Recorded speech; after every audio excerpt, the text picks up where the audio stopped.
Ladies and gentlemen, courage isn't loud.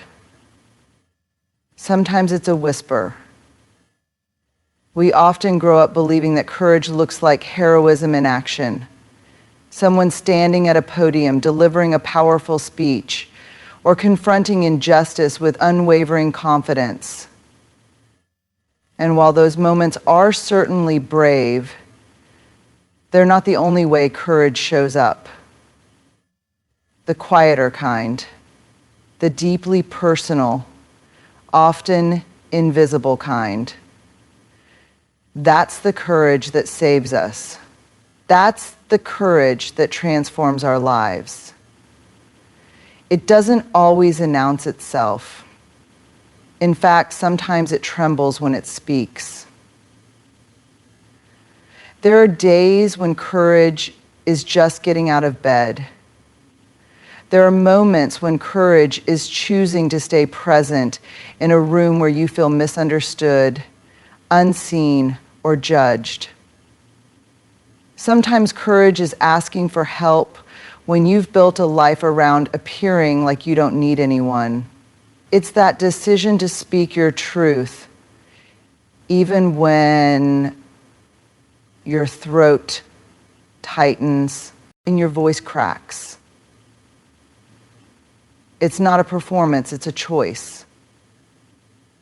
Over and over again, to be real, even when real feels terrifying.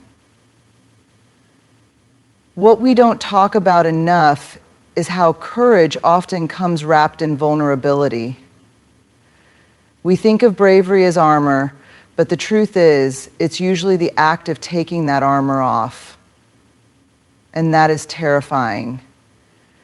Because when you strip away the performance, the perfectionism, and the need to be liked, you're left standing in your naked truth. And what if people don't accept it? What if they don't understand? What if they walk away? These questions haunt us. They make our voice shake. And still we speak. We speak not because we're fearless, but because we've decided that the cost of silence is greater than the cost of discomfort. We speak because something inside of us knows that hiding is a slow erosion of the soul. Every time you silence yourself to make others comfortable, a little part of you disappears. But when you say what's real, when you share the hard truth, even when it makes people shift in their seats, you reclaim a part of yourself. You come home. I've seen this kind of quiet courage in so many places. In the friend who finally tells her partner she's unhappy after years of pretending things are fine. In the man who speaks out about his mental health, even though he's terrified of being seen as weak. In the mother who confesses that she's not okay, even though she's supposed to be the strong one. In the teenager who chooses authenticity over popularity and says, "This is who I really am." None of them were loud. All of them were brave. You don't have to roar to be powerful. You don't need a crowd to validate your truth. Sometimes the bravest thing you'll ever do is sit with yourself and admit what's really going on. That you're scared, that you feel lost, that you want more, that something has to change. And then maybe you whisper that truth to someone you trust. Or maybe you write it down and read it back to yourself, as if to say, "I hear you." That's courage. That's the beginning of something real. We live in a culture that praises confidence and certainty, but what we really need is more honesty. We need to normalize the wobbly moments, the shaky voices, the tears in our throats. Because truth isn't always polished. Healing isn't always pretty. Growth doesn't come with applause. Sometimes it looks like a quiet decision at 2 a.m. to not give up on yourself. Sometimes it's showing up to the conversation even though you're sure your hands will shake the whole time. And that's okay. That's more than okay. That's human. That's how we grow stronger. Not by pretending we're unbreakable, but by letting others see that we're breakable and still here, still trying, still showing up. The next time your voice shakes, don't silence it. Don't apologize for it. Let it tremble, let it quiver, let it crack. Because that sound, that's the sound of transformation. That's the sound of someone stepping into their truth. It doesn't matter if no one else applauds. The applause isn't the point. The point is that you know you showed up. You were real. You stood in your truth. And that is courage. Truth-telling is a form of self-respect. It's not about being blunt or harsh or brutally honest. It's about having the courage to live in alignment with who you are, even when doing so feels risky or uncomfortable. When you tell the truth, not just to others, but to yourself, you're making a declaration. My experience matters. We're often taught to prioritize harmony, to avoid conflict, to keep things smooth and unbothered. So we edit ourselves, we downplay our feelings, we swallow our needs. We nod when we want to shake our heads, laugh when we feel like crying, and say it's fine when we're breaking inside. But every time we do that, every time we choose silence over honesty, we chip away at the relationship we have with ourselves. Because deep down, we know the truth we're not telling. And when we ignore that truth, we start to believe we don't deserve to be heard. Telling the truth, especially when it's difficult, rebuilds that broken trust. It's how we come back to ourselves. Maybe that truth is, I'm not happy in this job. Maybe it's, this friendship no longer feels safe. Maybe it's, I need help and I don't know how to ask for it. Maybe it's, I need help and I don't know how to ask for it. Speaking it doesn't magically solve everything, but it sets a foundation of integrity. It says, I'm willing to stand with myself, even if it makes others uncomfortable. One of the hardest parts of truth-telling is that we can't control how people will respond. They might be disappointed. They might be hurt. They might walk away. And that fear keeps so many of us stuck in silence. But what's the cost of keeping the peace if it means abandoning yourself? What are you giving up when you bite your tongue every time your heart aches to speak? Truth-telling isn't about being right. It's not about proving a point. It's about showing up in your life without a mask. It's choosing honesty over approval. It's being more committed to your inner alignment than someone else's comfort. And because we all want to belong, we all want to be accepted.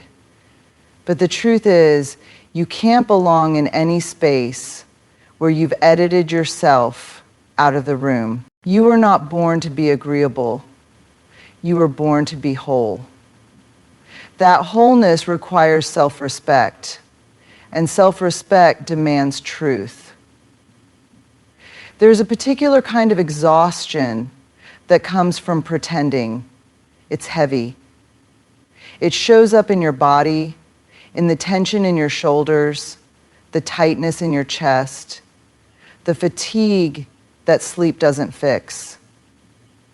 When we constantly betray our own truth to keep others happy, we pay for it in stress, anxiety, resentment, and disconnection. We lose touch with who we really are. But something shifts when you start telling the truth. You begin to breathe differently. You start feeling lighter, even if the truth is hard. Because there's a kind of peace that only comes from living honestly. It's not always neat or easy, but it's clean. It doesn't leave you tangled up in guilt or resentment or confusion. It clears the air. It grounds you. Telling the truth can be a radical act of self-love, especially when you've been conditioned to believe your needs are too much or that your feelings are inconvenient. You might be someone who learned to accommodate, to please, to put others first. Maybe you were praised for being easygoing or low maintenance. But low maintenance doesn't mean low needs. And being easygoing should never cost you your authenticity. So if your truth is messy, let it be messy. If your truth is painful, let it be painful. If your truth is, I don't know what I want, that's a valid truth too. It's not about having the perfect words. It's about honoring what's real. You don't owe anyone a polished version of yourself. You owe yourself the chance to be whole. People may not like your truth. That doesn't mean you're wrong. That doesn't mean you're selfish. That doesn't mean you should go back to silence.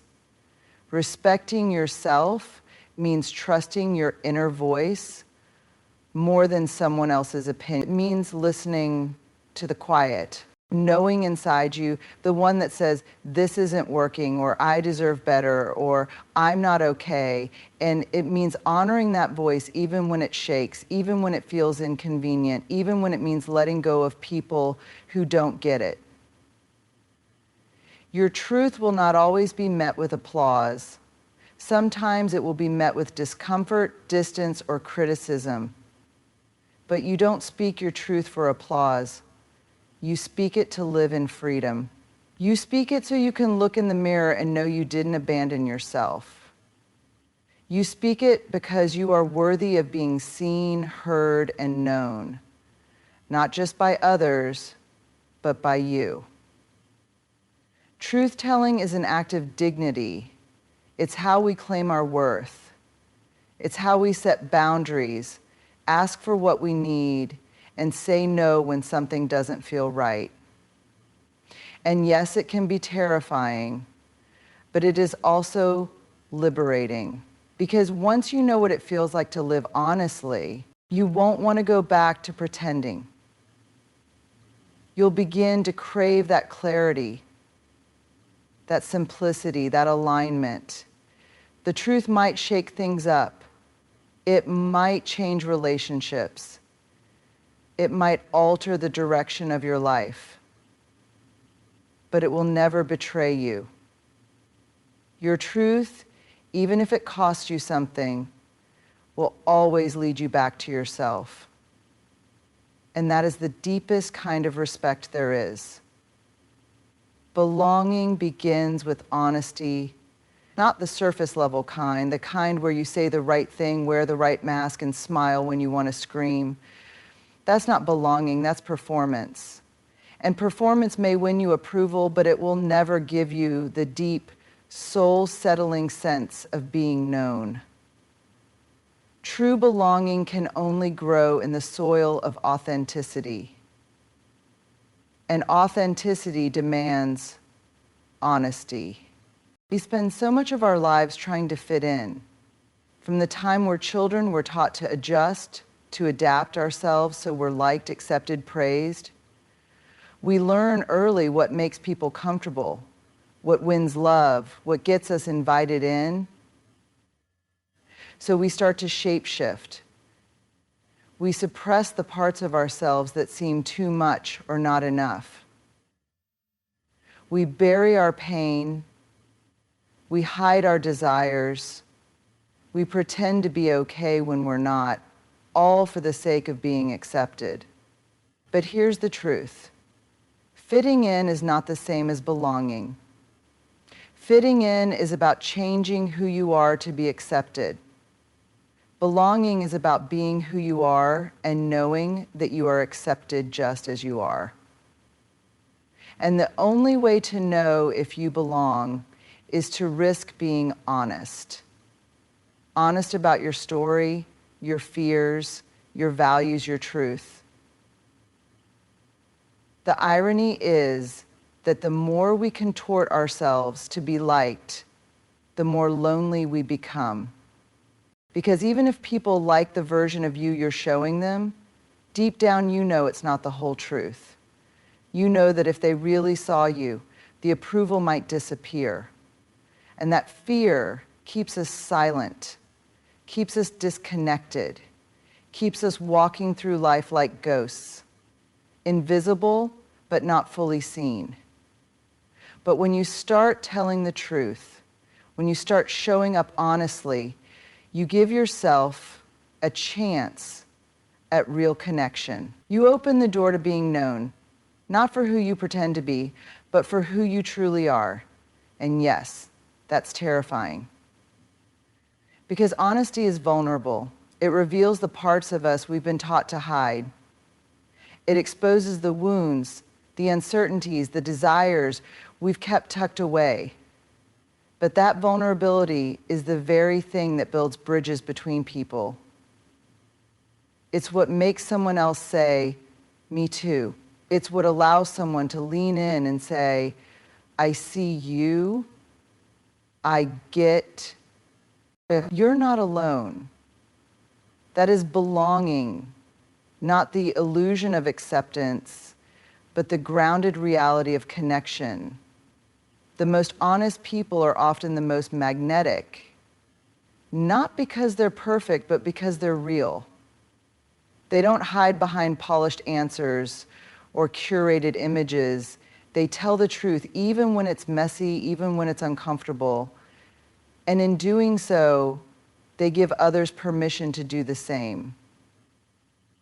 They create space for others to breathe, to let their guards down, to stop performing. But we can't create that kind of space for others if we're still hiding from ourselves. That's where it starts, with radical honesty in your own life. It starts by asking, where am I pretending? Where am I people-pleasing? Where am I trading my truth for acceptance?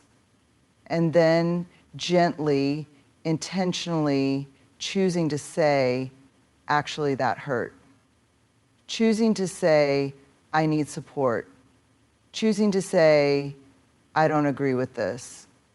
Choosing to say, this is who I really am. These are small acts, but they are seismic shifts. Because every time you tell the truth, you build a bridge back to yourself. You reclaim a little piece of your wholeness. You stop abandoning yourself for the sake of being liked and start building a life where you can be loved. Genuinely, deeply, for who you are. And let's be honest, not everyone will like it. Some people liked the version of you that stayed small, stayed agreeable, stayed silent. Your honesty might disrupt some dynamics. It might unsettle some relationships.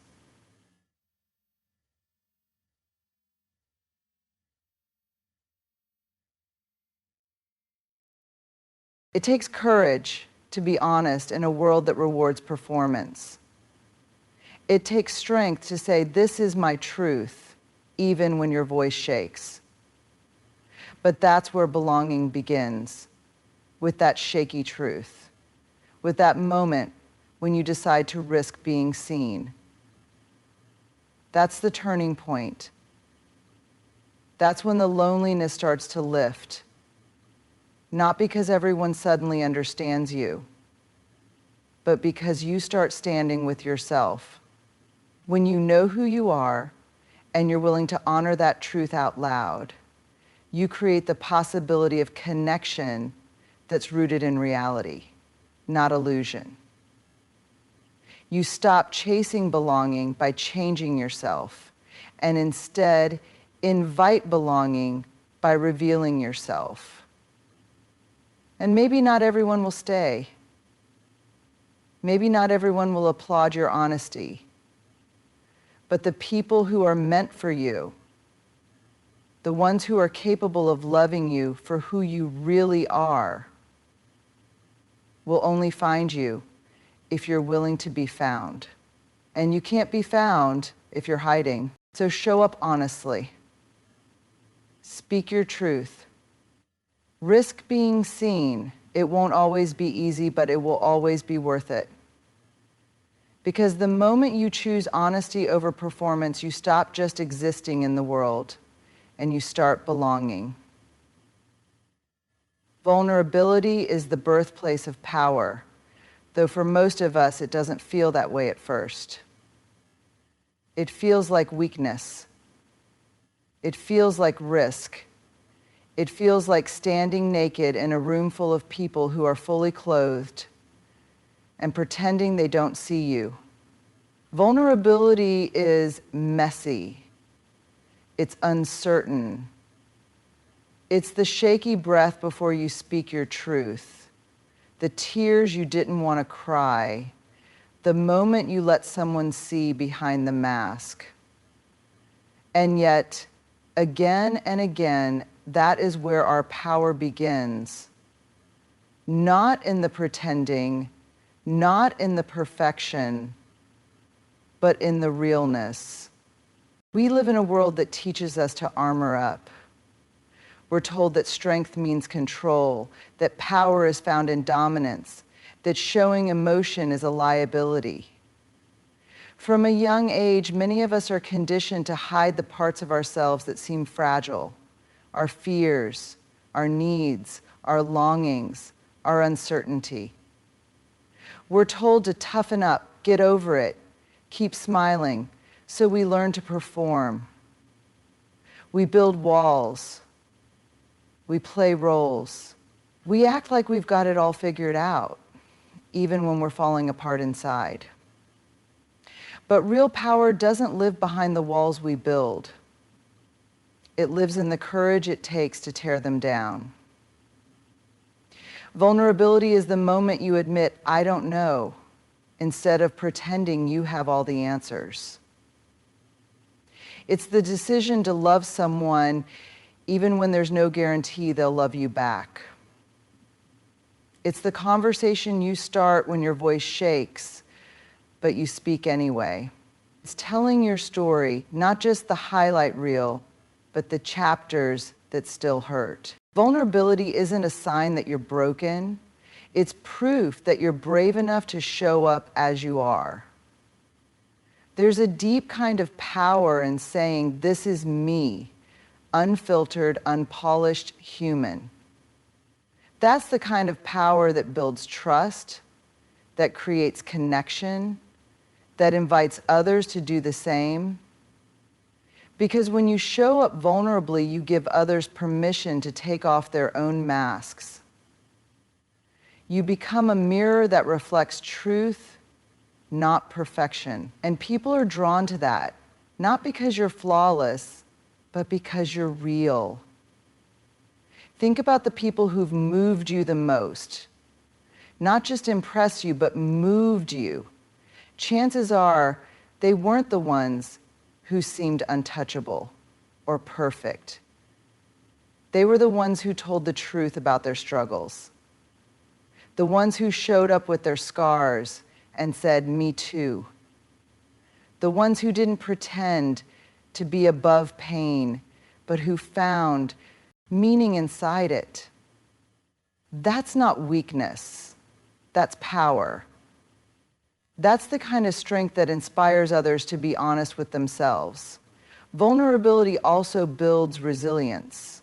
It teaches you how to stand in the storm without needing to pretend the rain doesn't bother you. When you stop running from your feelings, when you allow yourself to feel grief, disappointment, fear, you learn that you can survive them. And not just survive, you can grow through them. You can turn your pain into wisdom. You can turn your fear into fuel. That kind of strength doesn't come from avoiding vulnerability. It comes from walking straight through it. In relationships, vulnerability is the difference between connection and performance. You can't truly love someone if you're constantly trying to manage how they see you. And they can't truly love you if you're only showing them the parts of you that feel safe or likable. True intimacy requires openness. It requires the willingness to say, here's the part of me I'm still figuring out. Or here's what I'm afraid to tell you, but I'm telling you anyway. Those moments, as terrifying as they are also where love becomes real. Even in leadership, vulnerability is a strength. The most powerful leaders aren't the ones who act like they have it all together.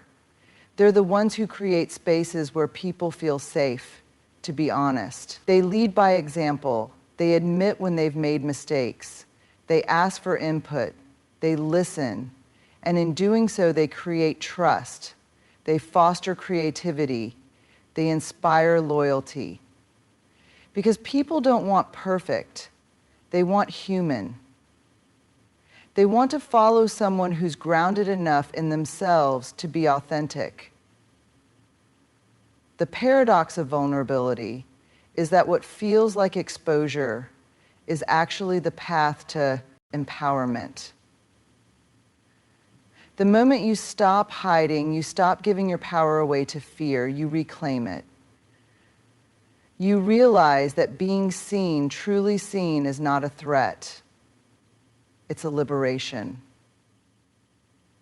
You learn that the parts of you thought you had to hide are often the very parts that make you relatable, impactful, unforgettable. You also discover that you are stronger than you thought. That you can say the hard thing and survive. That you can show your heart and not break. That you can be rejected and still be worthy. Vulnerability doesn't protect you from pain, but it teaches you that you don't need protection to be powerful. You just need truth. You need presence. You need the courage to be you. So no, vulnerability doesn't always feel strong in the moment. Sometimes it feels like unraveling. But in that unraveling, something deeper is being woven. Something more resilient, more honest, more whole. That is the birthplace of power. Not the curated image, not the controlled facade, but the open-hearted, truth-telling, fully human presence of someone who dares to be real. And that kind of power, it can change your life, it can change the room, it can change the world.